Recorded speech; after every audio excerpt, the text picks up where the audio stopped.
मोमोज वाली बहू। एक लड़की थी जिसका नाम रिया था, जो खाना बनाने में बहुत अच्छी थी। रिया के माता पिता बहुत खुश थे कि उनकी लड़की पूरा खाना बना लेती है, और वो भी बहुत ही स्वादिष्ट। आज के जमाने में जहाँ लड़कियां सिर्फ मैगी बनाती है, वहाँ उनकी बेटी पूरा खाना बनाती थी। एक दिन रिया के माता पिता के दोस्त घर खाना खाने आए, और उन्होंने भी रिया के खाने की बहुत तारीफ की और बोला कि जिस भी घर में रिया की शादी होगी वो ससुराल बहुत खुश रहेगा। एक दिन रिया की शादी एक अच्छे लड़के से हो जाती है।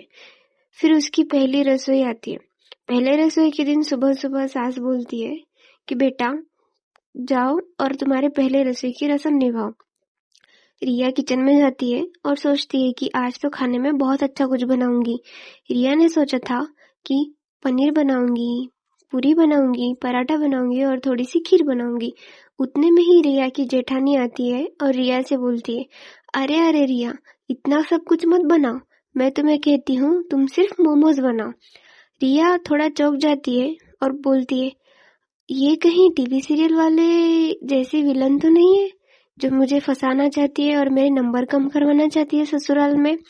फिर रिया उसकी बात नहीं मानती और रिया अपना अपना जो उसने तय किया था वो बनाने लग जाती है। फिर वो सब बनाने के बाद डाइनिंग टेबल पर सब सजा के रखती है और सास ससुर और ननंद पति जेठानी सबको बुलाती है और बोलती है, बताओ खाना चख के कि मैंने कैसे खाना बनाया। सास बोलती है, रिया बेटा, जो खाना तुमने बनाया है हम उसकी इज्जत करते हैं, बट हमें तो सिर्फ मोमोज खाने हैं, इतना सब खाना हम नहीं खाते, ये सब हमें नहीं पसंद। हमें तो सिर्फ चिकन वाले मोमोज, सब्जी वाले मोमोज, फ्राइड मोमोज, स्टीम मोमोज, हमें बस यही खाना पसंद है। रिया चौंक जाती है और उतने में ही उसकी ननंद बोलती है, भाभी मुझे कॉलेज जाना है, मेरे लिए चिकन वाले मोमोज बना देना। रिया का पति बोलता है, अगर चिकन वाले मोमोज बना ही रही हो तो मेरे लिए भी पैक कर देना। सासू माँ बोलती है, अब जब इन दोनों के लिए बना ही रही हो तो एक प्लेट मेरे लिए भी बना देना। जेठानी भी बोलती है, देखो मैंने तो कहा था तुम्हें कि तुम मोमोज बनाओ। रिया सबकी सुन के हक्का बक्का रह जाती है और किचन में जाके मोमोज बनाने लगती है।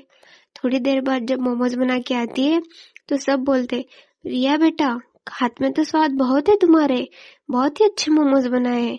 बट रिया के दिमाग में एक ही सवाल था, जब मैंने इतना अच्छा खाना बनाया तो ये सब मोमोज क्यों खा रहे हैं, ये सबको मोमोज ही क्यों पसंद है। दिन ब दिन बढ़ते गए, रोज मोमोज मोमोज मोमोज। पति सुबह टिफिन में मोमोज ले जाता, लंच में मोमोज खाता, डिनर में भी मोमोज खाता। रिया खा खा कर तंग हो गई थी। रिया को खाना बहुत अच्छा बनाना आता था और वो खाना भी चाहती थी, मतलब वो अजीब अजीब रेसिपी ट्राई करती थी, बनाती थी, एक्सपेरिमेंट करती थी और उन्हें खाना भी पसंद करती थी। एक दिन रिया के भाभी और माँ रिया से मिलने आते हैं और रिया उनको देख के बहुत खुश हो जाती है। रिया की माँ आती है, बातें करती है और बोलती है, रिया बेटा, बहुत दिन हो गया तेरे हाथ का खाना नहीं खाया, चल कुछ अच्छा सा बना के खिला दे। रिया जैसे ही किचन में जाती है, रिया की सासू माँ बोलती है, अरे रिया बेटा, तू जा अपने माता पिता और अपने भाभी के साथ बैठ, मैं कुछ खाने के लिए बना के लाती हूँ। उतने में जब रिया की भाभी ये सुनती है तो रिया से कहती है, बड़ी ही खुश नसीब सास है रिया तुम्हारी, जो तुम्हें हमारे साथ बैठाकर खुद खाना बनाने गई। रिया घुल मिल के अपने माँ बाप और भाभी से बातें करती है। थोड़ी देर बाद रिया की सास आती है मोमोज लेके। इतनी सारी सब्जी डाल के उसने मोमोज बनाए थे। रिया की भाभी बोलती है, माँ जी, मुझे मोमोज तो बहुत पसंद है, बट मेहमानों को मोमोज तो हम खिलाते नहीं है। तो रिया की सास बोलती है, जो खाना होता है पूरी सब्जी पनीर, ये तो हम सभी खाते हैं, बट ये मोमोज ये तो सबको पसंद है और इसमें समय भी कम लगता है। रिया की भाभी चुप होकर चुपचाप खाती है, माँ भी खा लेती है। थोड़ी देर बाद वो अपने घर चले जाते हैं। एक दिन रात में रिया को अचानक से भूख लगती है और रिया उठ जाती है। रिया का पति बोलता है, अरे रिया, क्या हुआ। रिया बोलती है, कुछ नहीं, रोज मोमोज खा खा कर तंग आ चुकी हूँ, आज तो मैंने सिर्फ 2 ही मोमोज खाए और अभी मुझे भूख लगी है। रिया का पति बोलता है, जाओ अपने लिए किचन से कुछ बना लो। रिया बोलती है, मैं इतने रात को क्या बनाऊंगी। रिया का पति बोलता है, सब्जी तो फ्रिज में पड़ी है और आटा भी गूंथ कर रखा है, जाओ जल्दी से मोमोज बना लाओ, ज्यादा समय भी नहीं लगेगा और फटाक से बन के रेडी हो जाएंगे।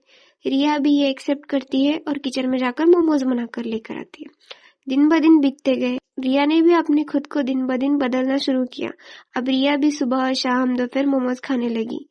एक दिन रिया के भाभी का फोन आता है अरे रिया, कैसी हो तुम? रिया बोलती, बस भाभी ठीक, मैं ही आपको कॉल करने वाली थी बट आपने ही मुझे कर दिया। रिया की भाभी डॉक्टर होती है। रिया अपने भाभी से पूछती है, क्या हुआ? रिया बोलती है, 2-3 दिनों से पेट में बहुत तेज दर्द हो रहा है और कुछ अच्छा भी नहीं लग रहा। रिया की भाभी बोलती है, क्या हुआ? ऐसा कुछ खाने में तुमने उल्टा सीधा खाया क्या? तो रिया कहती है, नहीं भाभी, सुबह दोपहर शाम तीनों भी टाइम मैंने सिर्फ मोमोज खाए। रिया की भाभी हैरान होकर पूछती है, क्या तीनों समय मोमोज कौन खाता है? रिया ने बोला, मेरे ससुराल वाले खाते हैं। रिया की भाभी बोली, मोमोज मैदे से बने होते हैं जो कि शरीर के लिए हानिकारक होते हैं। मोमोज खाना चाहिए, हफ्ते में एक आध बार ठीक है, रोज 3 टाइम मोमोज खाने से पेट बिगड़ ही जाएगा। रिया की भाभी अपने एक मित्र डॉक्टर को लेके रिया के चेकअप के लिए घर पर आती है। रिया का ब्लड लिया जाता है। उसके ब्लड में ना ही विटामिन्स मिलते हैं, ना ही उसके ब्लड में प्लेटलेट्स मिलते हैं। उसका खून भी कम हो चुका था। उसके आंखों के नीचे काले घेरे भी आ चुके थे जो कि विटामिन की डिफिशियंसी से होते हैं। और उसकी तबीयत भी ज्यादा बिगड़ गई थी। वो अच्छा महसूस भी नहीं कर रही थी, ठीक से चल नहीं पा रही थी और उसे अच्छा भी नहीं लग रहा था।